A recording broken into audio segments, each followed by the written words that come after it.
বন্ধুরা, লক্ষ্মী ঝাঁপি ধারাবাহিকের আগামী পর্বে আমরা দেখতে পাবো যে গাড়ির পিছনে ঝাঁপি দৌড়াতে দৌড়াতে গাড়ি স্লো করে দেয়। ইনকা রনিতকে বলে, গাড়ি থামাও।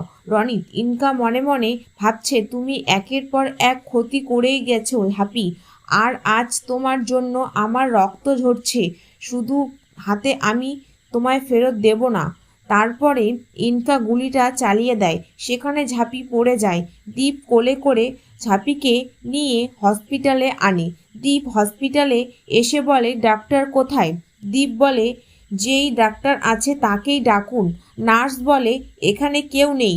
নীলু বলে, আমাদের বলুন কোথায় থাকেন উনি, আমরা নিয়ে আসব, আমাদের কাছে গাড়ি আছে। নার্স বলে, এখানে থাকে না, ডাক্তার থাকে জিয়াতলাতে। কল করে বলল আসতে লাগবে 5 ঘন্টা।